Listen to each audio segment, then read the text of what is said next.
రెండు ఊర్ల పొలిమేరలో ఉన్న ఈ మల్లికార్జున స్వామి వారి దేవాలయం జీర్ణదశలో ఉందన్న విషయం మీ అందరికీ తెలుసు. ఇన్నాళ్ళు మీ ఊరు వాళ్ళు పట్టించుకుంటారని మా ఊరి వాళ్ళు, మా ఊరి వాళ్ళు పట్టించుకుంటారని మీ ఊరి వాళ్ళు దీన్ని ఇలా వదిలేశారు. ఈ గుడి మీ ఊరికి ఎంత ముఖ్యమో మా ఊరికి అంతే ముఖ్యం. కాబట్టి మన ఇరు గ్రామ ప్రజలు కలిసి దాన్ని బాగు చేయించి కుంభాభిషేకం చేయించాలనే సదుద్దేశంతో ఒక కమిటీని ఏర్పాటు చేశాం. ఈ కమిటీలో 2 గ్రామాలకు సంబంధించిన ప్రముఖులు ఉన్నారు. కమిటీ ప్రెసిడెంట్ గా ఎవరిని ఎన్నుకోవాలనే విషయంలో శ్రీ గోపాలరావు గారి పేరు, శ్రీ లక్ష్మీపతి గారి పేరు పరిశీలనలోకి వచ్చాయి. అందువలన మేమందరం బాగా ఆలోచించి తర్జన భర్జనలు చేసిన మీదట శ్రీ గోపాలరావు గారే అన్ని విధాలా ప్రెసిడెంట్ పదవికి అర్హులని ఈ కమిటీ నిర్ణయించడం జరిగింది. అంచేత ఈ ఉభయ గ్రామ ప్రజలు శ్రీ గోపాలరావు గారికి ఉదారంగా విరాళాలు అందజేసి ఈ శుభకార్యాన్ని జయప్రదం చేయవలసిందిగా కోరుతున్నాం.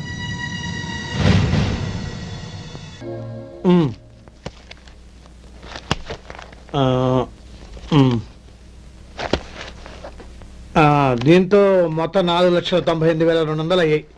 పోతే నువ్వు ఇచ్చినంత ఇవ్వలేకపోయినా ఈ దైవకార్యానికి నా వంతు చందా 1,800. దీంతో మొత్తం 5 లక్షలు పూర్తి.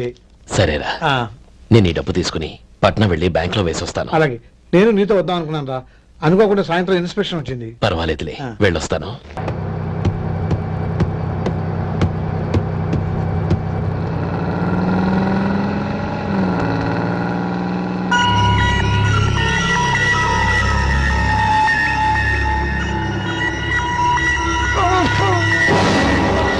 అయ్యో మూర్ఛ మూర్ఛ, బసాపండి బసాపండి.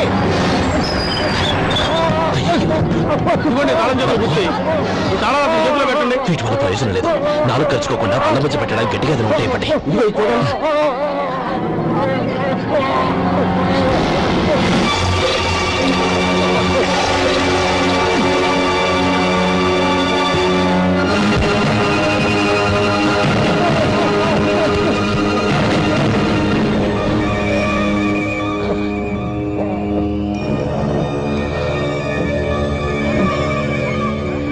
మీరు వెళ్ళి మీ సీట్లో కూర్చోండి, కొంచెం గాలాండి పట్టి. ఇప్పుడు ఎలా ఉంది బాబు?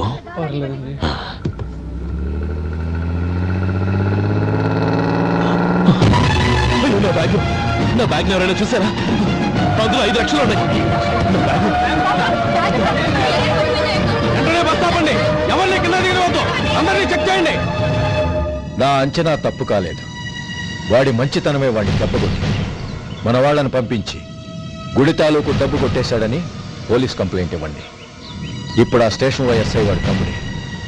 వాడే వెళ్ళి వాడి అన్నయ్యని అరెస్ట్ చేసి వీధుల్లో నడిపించుకు తీసుకురావాలి. అది నేను కళ్ళారా చూడాలి, మనసారా సంతోషించాలి. అయ్యా గోపాలం గారు, గోపాలం గారు, మీరు దేవస్థానం సొమ్ము దొంగిలించారని ఎవరో పోలీస్ కంప్లైంట్ ఇచ్చారంట. మిమ్మల్ని అరెస్ట్ చేయడానికి మీ తమ్ముడు గారు వస్తున్నారు.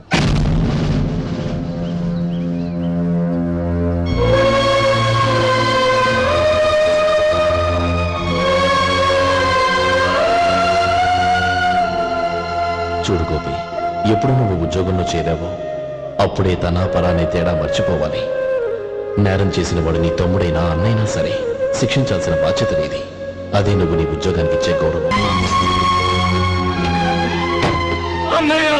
గోపి, ఏమిట్రా ఇది? నన్ను క్షమించన్నయ్య, నేను కోరి ఉద్యోగులు చేరిన మాట నిజమే, కానీ ఇలాంటి పరిస్థితి ఎదురవుతుంది అనుకోలేదు. నా ఒంట్లో ప్రతి రక్త పట్టు నీ భిక్షానన్నయ్య. నిన్ను అవమానపరిచి ఉద్యోగం నిలబెట్టుకునే బదులు నా ప్రాణాలను వదులుకుంటారు, కానీ ఈ పని మాత్రం చేయలేనన్నయ్య. ఏరా, ఇన్నేళ్లు కష్టపడి సంపాదించిన ఉద్యోగానికి రాజీనామా చేస్తావా? కనీసం నీ పెళ్ళాం ఏమనుకుంటుందోనని ఆలోచించావా? ఇందులో అనుకోవడానికి ఏముంది మామగారు? ఎండనక వాననక కష్టపడి ఓ తండ్రి కంటే ఎక్కువగా ఈయన్ని పెంచి పెద్ద చేశారు బావగారు. అలాంటి దేవుణ్ణి అరెస్ట్ చేసే ఆ ఉద్యోగం ఈయనకు అవసరం లేదు. బాగుంది. అన్నకు తగ్గ తమ్ముడు, తమ్ముడికి తగ్గ పెళ్ళాం. సరే, మీ ఇష్టం. నానమ్మ, అన్నయ్య ఏంటి ఇలా వచ్చావు? ఆ రోజు నా కంపెనీని మూసేయమన్నారు. ఇప్పుడు నేను మూసేయడానికి సిద్ధంగా ఉన్నాను. దానికి ప్రతిఫలంగా నాకు 5 లక్షలు కావాలి. అలాగే, నీకు కావాల్సిన 5 లక్షలు నేను ఇస్తాను. చాలా థ్యాంక్స్ అండి. కానీ మీరు మీ కంపెనీని మూసేయక్కర్లేదు. సార్? అవును మిస్టర్ మధు, మీ అన్నగారికి జరిగిన అన్యాయం గురించి తెలుసుకున్నాను. మీ కుటుంబం గురించి కూడా విన్నాను. సహజంగా అందరూ ఐకమత్యానికి ఉదాహరణ రామలక్ష్మణులు అంటారు. కానీ ఆ రామలక్ష్మణులు ఎలా ఉంటారనేది పుస్తకాల్లో చదవడం తప్ప ఎవ్వరూ చూడలేదు. మీ అన్నదమ్ములను చూస్తే ఆ రామలక్ష్మణులు ఇలాగే ఉండేవారేమో అనిపిస్తుంది. అలాంటి కుటుంబానికి ఇలాంటి ఇబ్బంది రావడం నిజంగా దురదృష్టం. రామునికి హనుమంతుల్లా కాకపోయినా ఏదో వృత్తభక్తిగా నా వల్ల వీలైన సహాయం ఈ 5 లక్షలు తీసుకో. మీ కంపెనీ పేరు మీదే అన్ని సరుకులు తయారు చేయండి. నేను వాటిని ప్రపంచమంతా మార్కెటింగ్ చేస్తాను. సార్ మీ రుణం ఉంచుకోను, తొందరలోనే తీర్చేస్తాను. స్నేహితుల మధ్య రుణాలేంటి మధు? We are friends.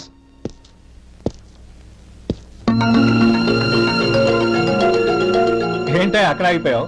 రా. నువ్వు మీ అన్నయ్యని అరెస్ట్ చేయడానికి అట్టెళ్ళావు, ఆయన లొంగిపోవడానికి ఇటు వచ్చారు. అవును, యూనిఫామ్ చేత్తో పట్టుకొచ్చావేంటి? సార్ నేను రే, ఈ మాత్రం దానికే బెదిరిపోయి ఉద్యోగం వదులుకుంటావా? నువ్వు ఇలాంటివి ఎన్నో సమర్థవంతంగా ఎదుర్కోవాలి. నిన్ను నేను ఎస్పీగా చూడాలి. అది కాదన్నయ్య. ఇంకేం మాట్లాడకు. ఇన్స్పెక్టర్ గారు, నన్ను లాకప్లో పెట్టండి. ఆగండి సార్, ఆ డబ్బు ఎక్కడికి పోలేదు, నేనే తీసి జాగ్రత్త చేశాను. ఈ విషయం అన్నయ్యకి తెలియక బ్యాగులో డబ్బు కనబడకపోవడంతో అది పోయిందనుకున్నాడు. నేను పట్నం నుంచి వచ్చేసరికి జరిగిన గొడవంతా తెలిసిందే. రే మధు, జరిగిన దానికి నన్ను క్షమించనయ్యా. ఇంటికి వెళ్ళాక అన్ని వివరంగా చెప్తాను. సార్, ఇదిగోండి 5 లక్షలు. ఇది కమిటీ వాళ్ళకి అప్పగించి ఈ కేసు కొట్టేయండి సార్. భలే వాడివయ్యా, తీసినప్పుడు ఒక మాట ఆయనతో చెప్పుండొచ్చుగా.